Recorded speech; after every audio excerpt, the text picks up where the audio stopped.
So we started with a permutation today. We were our last day of reviewing for the test. NPR is on your calculator, and I asked students to do 8P8 with their calculator. That would be like you got 8 books, and you got spots on the shelf for 8 spots. And a lot of times kids don't think that the order matters, but the whole point of rearranging books is that the order matters. Otherwise, what's the point of rearranging them if the order doesn't matter? So the order matters in books on a shelf. If I am going to put all 8 books out, there'd be blanks for 8 of them, but let's not do that. Let's just type in 8P8. Would that be the same as having 8 blanks and saying there's 8 times 7 times 6 choices times 5 choices, 4, 3, 2, 1? Yeah, that's what it would be.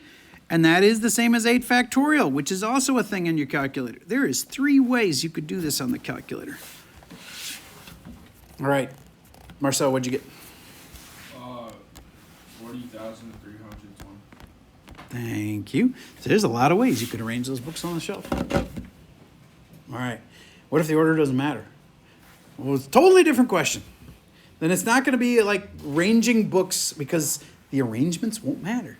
So let's do one of those. Right here in this row, we have 1, 2, 3, 4, 5 kids. You 5. If I just ask for 2 volunteers, do you get that the order won't matter if I just take 2 kids? Any random 2 kids? All right. So there's 5 of you, and I'd choose out 2. That would be an example of the order didn't matter. All right, so if the order matters, you use P. If it doesn't matter, you use C. All right, now I'm going to do one that's a little more complicated. Last hour, not many people got this right. This is a sweatshirt kind of day, and a lot of you have a sweatshirt on today. I'm going to say that out of about 25 of you, there's about 10 that have a sweatshirt on. 10 sweatshirts and 15 not sweatshirt. If I now want to grab little groups where one kid has a sweatshirt and one kid doesn't, how many groups could I get? You could ask me if the order matters, but I think you'd know. A kid with a sweatshirt, kid without a sweatshirt, it's not like an order thing. It's just like one of each. There's no order. Sweatshirt kid on the left? No. The order doesn't matter. If you know, I promise not to call on you, but I just want to know. Who knows already how to set it up? Well, that's about half of you. That's not bad. We have a question. How much you want to get out? One of each kind. All right, if you were missing this, there's 2 C's. One for the sweatshirts, one for the not sweatshirts. And I got 10 and I'm choosing 1, and then 15 and I'm choosing 1. Now, once you see me do it, of course it's easy. The question is, would you know to set it up that way? It's a good question. Times. And try to remember it this way. These are like how many choices there are, and you always multiply choices. All right, let's do one of those kind of problems. I know you had a certain number of shirts to pick from. There's got to be 0 kids in here who have only 1 shirt, okay? It's pretty likely you have a few shirts. Let's say that you had 5 shirts.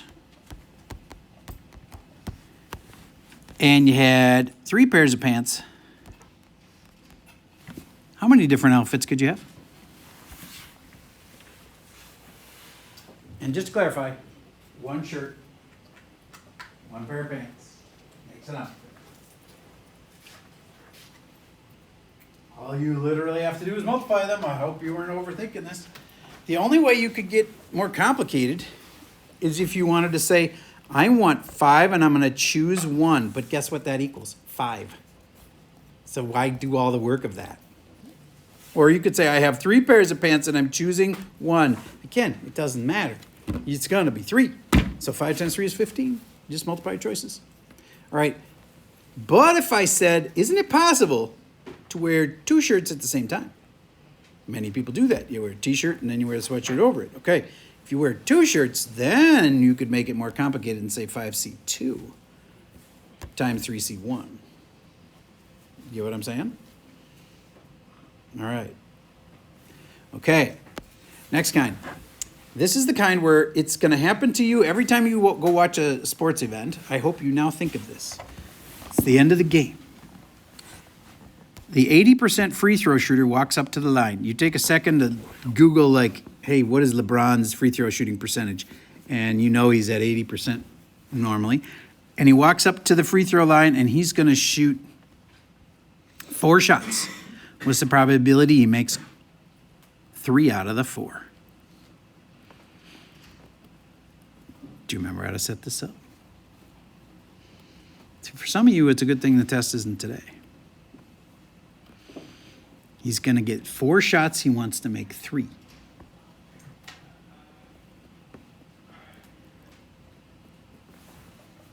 C, 4 make 3. 0.8 goes to 0.2. Hope you knew that. And then this number always copies here, because all of this right there is all about the makes. And then the misses, he's going to have 1 miss, though, because the total is 4 shots. And there you go. Who in here set it up right? Awesome. That's another kind of question that you got to know. All right. What else can I teach you about probability? Another thing is called expected value. Now, let's say that you ask your financial advisor, and he says, I think there's an 80% chance that you will have $1 million someday. He's looking at your bank accounts. He knows that it's invested in, and he says there's an 80% chance you'll have $1 million when you retire. Sophia, are you on a phone? No. Oh, okay, good. All right. And he says there's a 10% chance that you're going to have $2 million when you retire. And there's also a 10% chance that you're going to lose a lot of your money and you'll be down to only $500,000 when you retire. What's your expected value?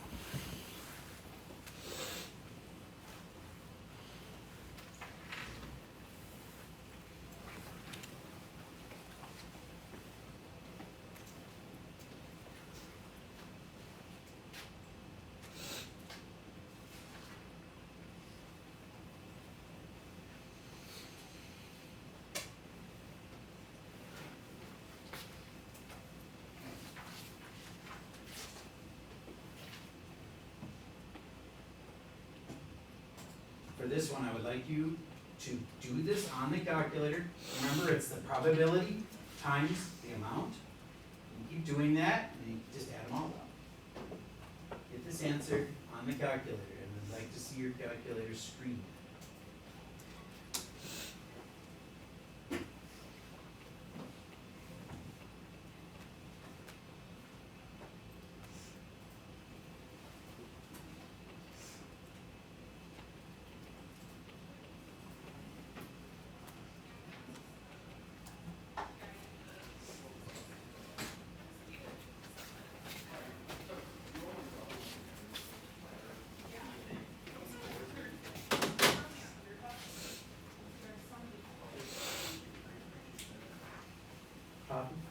Remind me to get your test here during work time. You can see it.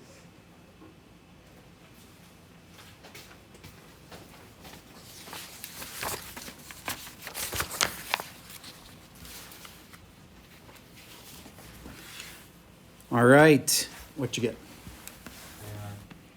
Grand total.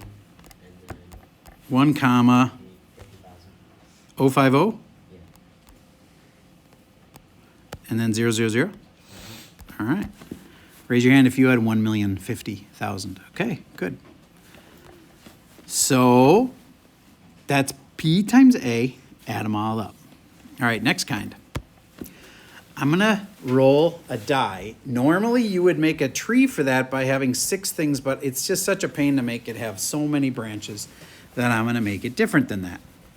I'm going to make this a little game, and you're playing with your little nephew, and he doesn't know math, but you're like just playing a game to have some fun with him, and you say, if you get a 1 or a 6, then you're going to win a penny. You have this big pile of pennies.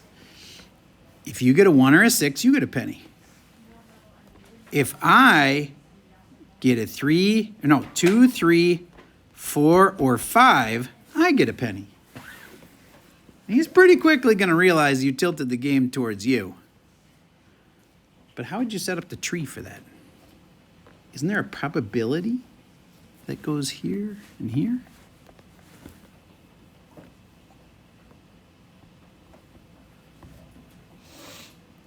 Notice it didn't have 6 branches. There's only 2 things that could happen. Either you win or your nephew wins.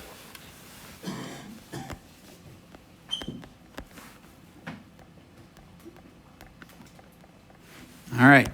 Then you flip a coin. You know what happens. And if it's a normal coin, you know the probability. I'd like to know what the probability of each of the 4 things are. It should take you 2 minutes of multiplying some decimals if you know what's going on. Now, if you got lost earlier, I'll help with this part. You should have known that there's 6 things that can happen on a die, and this person has 2 out of the 6th, and you have 4 out of the 6. These always have to add up to a total of 100%, and it does. 2 out of 6 and 4 out of 6 would total up to 6 out of 6. I'm trying to make these as realistic as possible about things that could actually happen to you in real life. Sam, what will be on the branches of the H and the T's?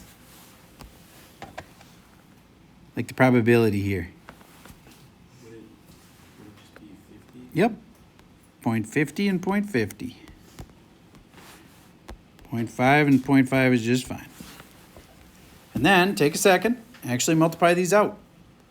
I want to make sure you get that it's this times this, and that all these probabilities here are going to add up to 100% at the end. I'm going to pause. We give that a try. These are the most time-consuming ones, making trees. All right, Sam, what'd you get for this first one right here?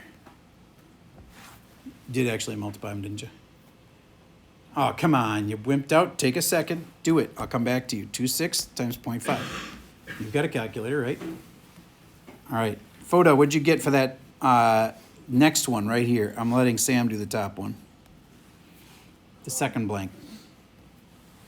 Okay, I was confused. You didn't know to multiply 2/6 times 0.5? I was confused on how you got the 0.5. Okay, because heads and tails have a 50-50 chance of being flipped. Okay. Okay, I'll come back to you. All you had to do is multiply. I put the numbers up there. All right. Next up, would you give me a number? 14. Let's do this one here. I got Foda, you're doing this one. Sam, you're doing this one. All right. 0.33. 0.33. I will double check you. Yes, I know that one's right. Cool. And for this last one, if you think about it, the numbers are exactly the same as the one above it. It's also 0.33. All right, Sam, that top one? Say 0.17. 0.17. That sounds right. And is the other one's the same exact numbers, Foda? Did you get 0.17 also? Good. All right, now, if you add those all up, guess what it adds up to? 100%. You get how it makes sense that it would add up to 100%? Because these are all the things that could happen, and that makes up 100% possibility. All right. So, you can practice those on today's homework. There's definitely some of those. One last one. Don't draw this chart. All I'm asking is, do you know what goes in each blank?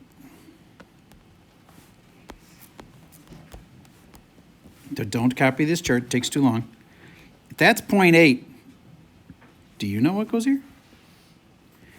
If this is rain and not rain, if the chance of rain today are like 75% chance of rain today, and this is H, it stands for it's going to be hot, and T stands for not hot. I'm trying to make this about weather. You know what? I'll just make this not heads and tails because the coin would have been 50-50. Hot and cool. There we go. All All right, would you know what goes here? Could you then figure out from that what goes here? Yes, you could. And then you could figure out what this total probability was down there. Without copying this chart, use math, figure out what those branches must be. And you'd end up multiplying this branch times this branch to get this box here.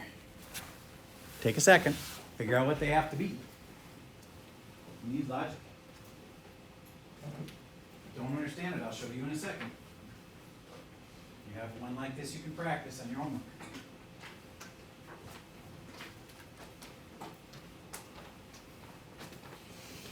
All right, everybody was following me when I said, you know what this is, right?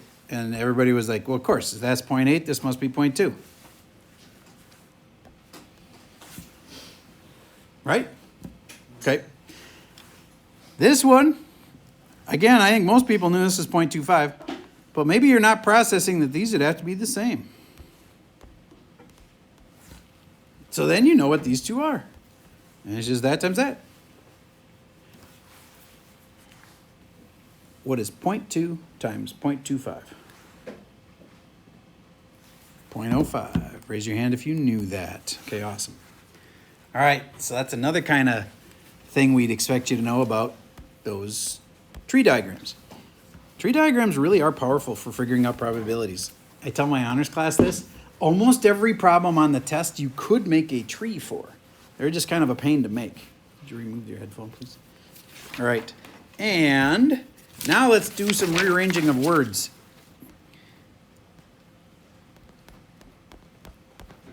This is the name of a movie that was one of the biggest box office flops in history. Ishtar.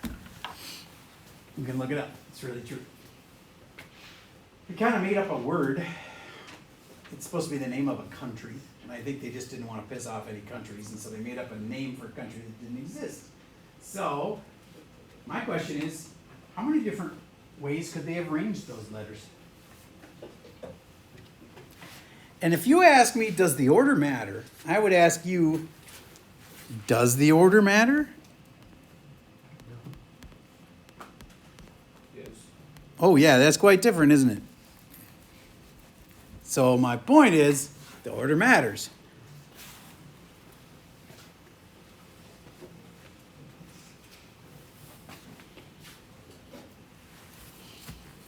Okay, so if the order matters, then it's a P. And I know some of you are going to do it a different way. Don't freak out. There are 1, 2, 3, 4, 5, 6 letters. 6, P6. And I know you're like, but I did 6 factorial. It's the same exact thing. And what if another kid said, but I thought of it as there was 6 places and to put letters, and I had 6 choices here, and then 5, and then 4, and then 3, and then 2, and then 1. Do you realize that's the exact same thing as that? All 3 of these would get you the same answer. All right. There's 6 letters. The easiest way, in my opinion, just because it's less keystrokes into your computer, is that. Don't do it. Yes? I have a question. So what makes that permutation rather than combination? Permutation, because the order matters. If I rearrange the letters, is it different? Yeah. Yeah, so order matters. Yes? So like if there were like 5 letters, it would be 5 factorial. Yep. 5 times 4 times 3 times 2 times 1. All right. It said like some letter had to be the second one. Okay, that's a really good question. What if the H has to be last? Then you have to use blanks. That's one of blanks is a really good way to have in your like toolbox of choices. If they said H has to be last, then how many choices, remember blanks are about choices, how many choices do I have for the last spot? Only 1. And then, since the H has to be last, I don't have 6 choices here because the H can't be there. So then there'd have to be a 5. And then a 4, and then a 3, and then a 2, and then a 1. And I know there's a double 1, and it's okay. That's the correct answer. You have to use the blanks for that. Yes. The only way to do the kind where they say, but this has to be here, you got to use blanks. And blanks are choices. and you always multiply choices. So I'm trying to give you things that are always. Always multiply your choices. And there's different kinds that are choices. Like, remember the C problems? Those are choices. Remember the shirts and the pants? It's choices. You just always multiply your choices. Yes? Yesterday you talked about like two H's. Yes, we're going to do that in a second. I just want to make sure that you get this kind first, and now we'll do one with the double letter. All right. This word, let's say it's your pet name for your boyfriend. Schmoopy. Okay. How many different ways could you rearrange that? Well, there's a double letter, so you got to do it a little different. Don't overthink the first part, though. There is 6 letters, so it's 6 factorial. But do you remember the deal where you got to divide by 2 factorial? All right. Now, if I put in 3 E's at the end, Schmoopy is his nickname, then I would go, there's now 9 factorial, and 2 O's, 2 factorial, and what am I going to put at the end? 2 factorial. No, there's 3 E's. 3 factorial. Okay? Okay. That is pretty much all the things that we've talked about yesterday that were like the really hard ones. I think did I do yeah, I did expected value with like how much money you'd have at retirement, right? Did I do that one in this class? The $1 million thing? Okay, Yeah. all right, good. Okay, so then we've practiced pretty much everything. So now it's up to you to actually go and put in the work. There's a review worksheet. You need to do all of it, but you have tons of time in class and you have a whole weekend. And then on Monday, this test. There's a review worksheet, new one in today's folder. Do them all. Okay, and there's a key for it too. I will post the key. If somebody would check right now and see if there is a key, I would even post it right now if there isn't a key there yet. All right, so that's your job. Okay, it apparently is not posted yet. I will go post it right now. Please do the work. I know you can copy the key. I get that. And then you'll just fail the test. Why not just take the time, do it without the key, check it with the key. When you get 4 wrong, go look at them, learn it, and get an A on this test. Because then your final counts the same as this test. This could be an easy A if you really throw yourself into it. I took a whole extra day to make sure you had a shot at an easy A on this test. Build yourself a nice little buffer so if the final doesn't go so well. I'm not saying it's going to be incredibly hard. It's just the final has so many topics on it that it's harder. Let's build up a nice base here. Okay, that's all I got for you for today.